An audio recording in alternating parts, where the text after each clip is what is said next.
Level 1. The gold under your feet. You are 6 years old. The Mali Empire around the year 1286. The dirt at the edge of the village is red as a struck match. You scratch at it with a stick. Your father's brother, a man with rings on every finger and a voice like distant thunder, sees you and laughs.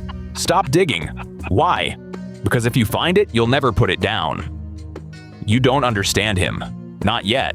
The thing you have to learn about Mali, even at 6, is that everything here is built on gold. The bambuk fields, the beret fields. Half the gold that crosses the Sahara passes through hands that answer to your family. You learn it slowly. The way the merchants bow to your father. The way foreign traders hold their breath when they speak the empire's name. The way salt comes south one camel at a time and gold goes north by the bag. You are born onto wealth the way other men are born onto land. Level 2. The Salt Road. You are 14. Around the year 1294. The slabs of salt from Tagaza arrive at Niani strapped to camels covered in sweat-dark hide. The smell is wet rope and animal. The merchants who lead them are Tuareg, wrapped head to ankle in indigo cloth, their teeth blue from where the dye has run. A single slab of salt by the time it reaches the savannah is worth its weight in gold. You watch the trades. You learn the math no school teaches. A man will trade a child for a bag of salt in a year with no rain. A man will trade a year of his life for a clean cup of water in the desert. Your uncle is teaching you this, not in words. He puts you near the markets and lets you watch. Empire is just a long road and the right men walking it. What men cannot eat, they will kill for. Level 3. The Empty Throne. You are 32. The year is 1312. The man who held the throne before you, Abu Bakr, has been obsessed with the ocean for as long as you can remember. The Atlantic, at the empire's western edge, slate gray and endless. He wants to know what is on the other side of it. He builds 200 ships, sends them west. One returns. The captain says the others were swallowed by a great river in the ocean. Pulled under, gone. So Abu Bakr builds 2,000 more. This time he sails with them. You wait. Months, then years. And then, because the throne cannot sit empty, the crown is brought to you. The drums announce it. The court announces it. Mali announces it. You are Mansa now. By your own telling, the story you will give the Cairo court 12 years from now, he is still out there, still chasing the western shore. Some men are kings because they reach for it. Others because everyone else stopped reaching. Level 4. The Call. You are 44. The year is 1324. You are a Muslim, not the surface kind. The real kind, the kind whose fingers find the prayer beads in the dark. The kind who tastes the Quran's verses on the back of the tongue before sleep. A Muslim's duty, once in his life, is the Hajj. You will not do it quietly. You will not do it small. You order the empire opened, granaries counted, wells along the trade routes marked, slaves bought, gold weighed, animals fed.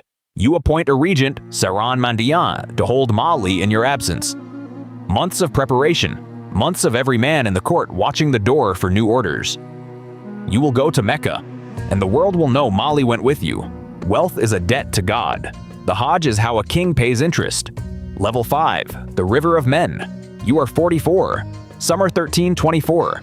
The caravan departs Niani. By the Arabic accounts, you bring 60,000 men, 12,000 slaves, each carrying a 4-pound staff of pure gold, 80 camels, each carrying 300 pounds of gold dust. The numbers are big enough that even now, 700 years later, no one is certain. What everyone agrees on is the dust column. You can see it from 40 miles away. A caravan does not move. It bleeds across the sand, slaves in silk, camels groaning under leather sacks. Horns sounding before dawn. The taste of millet and water on the tongue, all day, every day, for months. You ride in the center. You do not look back at the empire. You will see it again. Wealth is heavy. That is the point. Level 6, the White Sand. You are 44. Late summer 1324, the Sahara. The desert teaches you that there is a kind of heat that does not stop at the skin. It pulls something out of the bone. You drink water and feel it leave you, before you swallow. The wells at Tagaza, Walata, Tuat, each one a small miracle. A few days of fresh water, a few days of rest, then back to the singing wind at night and the metal-bright sun by day. Slaves die. Animals die. The caravan does not stop for them. You learn what the merchants have always known. The desert does not care who you are. It only counts what you carry. You carry enough. Level 7, the broken market. You are 44. July 1324, Cairo. Sultan al-Nasir Muhammad wants you to kiss the ground before him. You refuse. You bow only to Allah. That's sight, and the court bristles. His emissaries soften their request. You accept a compromise. The Sultan and the Mansa meet as kings. Then you open the bags. You give to every emir, every official, every merchant in the marketplace who holds out a hand. You buy whatever you are shown. You pay whatever is asked. You overpay because faith is generous. You stay 3 months. By the time you leave, the price of gold in Cairo has collapsed. The market is drowned in it. Egyptian merchants who thought they were rich find their gold worth far less than it was the day before you came.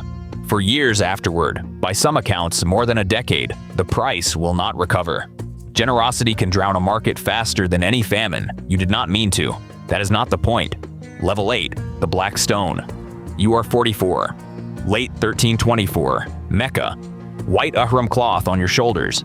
Sandals on the cool marble at dawn. You circle the Kaaba 7 times. You touch the Black Stone. You pray with the multitude who have come from every empire of the world. You are not a king here. The Sultan of Egypt is not a king here. The crown is not a thing the city sees.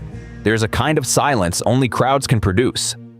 A king is small here. That is the point. Level 9, the empty hand. You are 45. Spring 1325. Cairo again. On the way home, you have spent everything. The richest man on earth, and you have to borrow gold from Cairo merchants to finish the journey to Mali. They lend at high interest. 1.5 times what they give you, paid on return. You take it. You smile when they hand it over. The merchants smile back, thinking they have made the trade of their lives. When you reach Mali, you repay them. Every grain. The merchants try to keep the price of gold artificially high after that. It does not work. Even gold runs out. That is its honesty. A king borrows so that men remember he was once a man. Level 10, the City of Books. You are 45. Late 1325. Timbuktu. You bring a man home with you from Cairo. An Andalusian poet-architect named Abu Ishaq al-Sahili. You give him an absurd amount of gold and tell him, build me a mosque. He builds the Jingarabur, mud brick walls thick enough to keep out the desert sun. A minaret like a finger pointing at God. You fund the Sankhareh Mosque next. You bring scholars from Fez, from Andalusia, from Cairo. You pay them to teach. You pay them to write. You pay them to stay. Manuscripts begin to fill Timbuktu's libraries. Law, astronomy, medicine, theology. Page after page in elegant Arabic script, bound in camel leather, until the city's wealth is no longer measured in gold, but in pages. Gold buys a city. Books build one. Empire ends with the king. Knowledge ends with no one. Level 11, the inheritance. You are about 57. Around the year 1337. You do not know the exact day. No one does. You die in Mali. Maybe in Niani. Maybe in a small room with the cool of stone walls and the distant call of the muezzin from the Jingarabur Mosque, which still stands. Your son Magan takes the throne. He is not you. The empire will start its slow decline. Less than 40 years after your death, a mapmaker in Catalonia will draw you on his atlas of the world. Robe, crown, a nugget of gold held up to a foreign trader who is reaching for it. That is how Europe first sees an African king. Gold rusts. Faith does not. And now you are forged in history.